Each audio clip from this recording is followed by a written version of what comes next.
بسم الله والصلاة والسلام على رسول الله. حياكم الله جميعا أيها الإخوة الكرام. أهلا ومرحبا بكم في لقاء جديد حول كل ما يخص اضطراب التوحد. كان لابد في الآونة الأخيرة أن نخرج في لقاء آخر بعد اللقاء الأول الذي تكلمنا فيه عن أهمية الحمية الغذائية والغذاء بصفة عامة للطفل التوحدي وأثره على العملية العلاجية والتدريبية في المراكز وفي البيت. طبعا الآونة الأخيرة تحدث كثير من الأطباء ومنهم أطباء مشهورين وخاصة في مصر عن أهمية الغذاء. تكلمنا قبل ذلك عن هذا الأمر يعني بمنحنى آخر، ولكن لما كثر الكلام كان لابد من التوضيح المهم جدا: هل فعلا الغذاء له علاقة وثيقة في العلاج أو في تنمية المهارات أو في تطور الطفل التوحدي أم لا؟ طبعا بداية أنا اللي يهمني لما بلاقي حالات كثيرة بتقابلنا في شغلنا بنلاقي مشاكل معوية كثيرة والكل لا ينتبه لها، ولكن من خلال خبراتنا بنلاحظ هذه الأمور.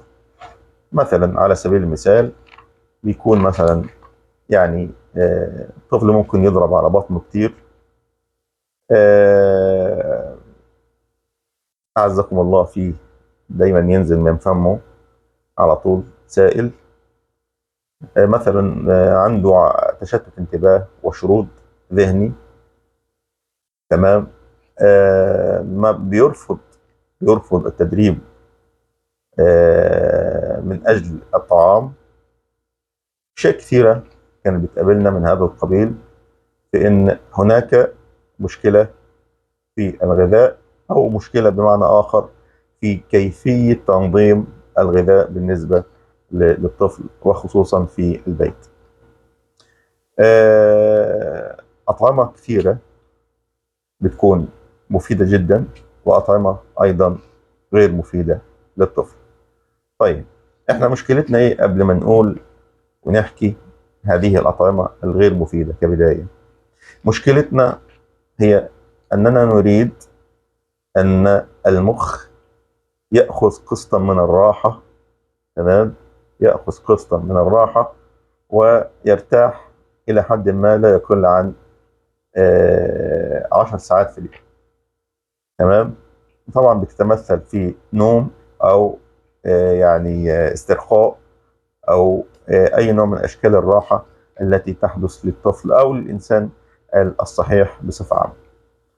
تمام. هذه الفكرة الأساسية إن أنا عايز المخ يرتاح. طيب هيرتاح المخ ازاي؟ برضه هنحكي بالظبط الوصلة بين الغذاء والمعدة والمخ وبما يؤثر على العملية العلاجية فيما بعد للطفل التوحد.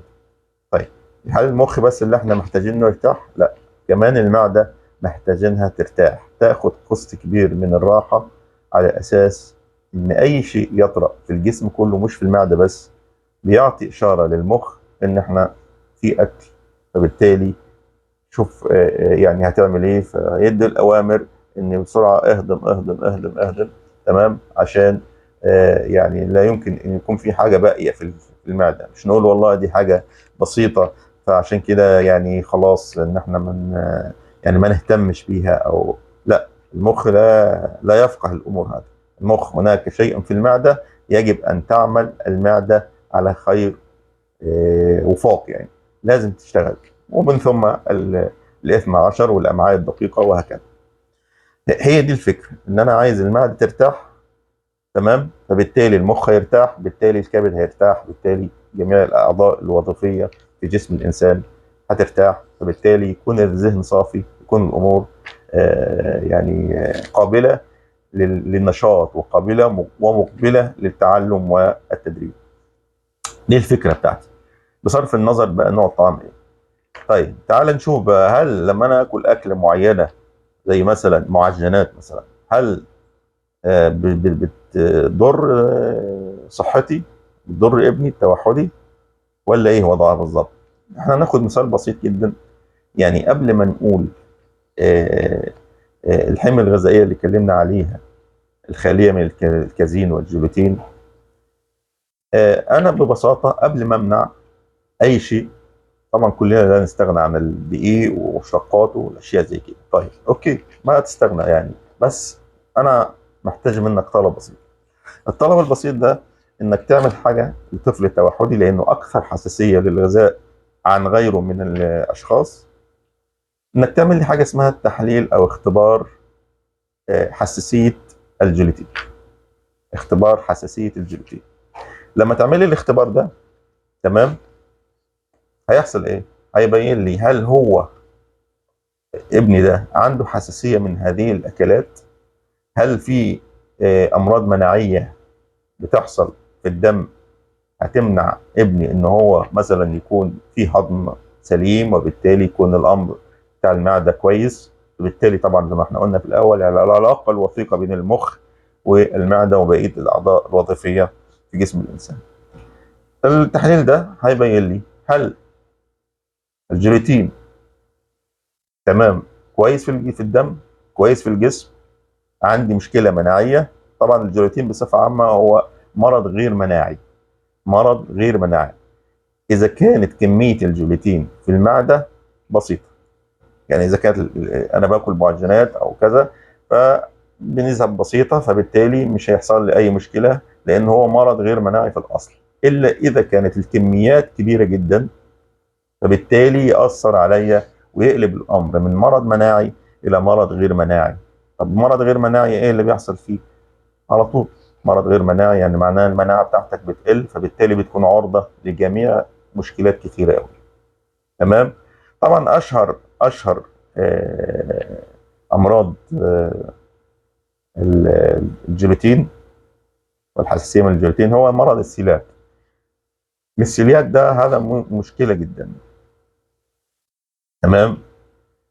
لو زادت كميه الجلوتين في الدم، بيتحول من مرض مناعي الى مرض غير مناعي، فبالتالي يحدث الاضرار الكبيره بقى. طبعا ضعف في المناعه. ضعف في المناعه يعني معناها الجسم قابل لاي يعني مرض، او قابل لاي انهزام في اعضائه الوظيفيه. يعني في اي لحظه ممكن ايه؟ ممكن يحدث مشكله كبيره جدا لا قدر الله، سواء في الكبد او في المعده او في المخ او في اي مكان. كتير مننا يعني مره واحده بنقوم بنحس ان احنا تايهين، او ان احنا خاملين، او ان احنا بنقع من طولنا زي ما بيقولوا، او بنحس بنعاس كبير جدا، او بنحس ان احنا ممكن لا قدر الله يجي بعض الجلطات، او نحس ان بتعب وارهاق، يعني بلا مبرر، يعني بدون تفسير. مش واخدين بالنا ان ممكن يكون الموضوع اكله بسيطه او شيء بسيط جدا. يعني مثلا على سبيل المثال هندي مثلا المعجنات في الجسم بتعمل ايه؟ مجرد انا لما اكل المعجنات او الخبز بصفه عامه ومشتقاته طبعا، يعني زي كنافه، زي بسبوسه، زي كل المعجنات او الاكلات اللي هي من الدقيق، ايه اللي بيحصل؟ اللي بيحصل مباشره ان نتيجه نوع الدقيق المستخدم، طبعا الدقيق كله اغلبه دلوقتي، مش عايزين اقول كله، بيكون خالي طبعا من الجنين بتاعه ومن القشره الخارجيه، فبالتالي بيحصل ايه؟ بيحصل ضرر، بيحصل عامل تفاعل، لان انت حبه القمح يعني هي مركب من قشره من جنين من الجزء الاخر اللي هو الابيض ده.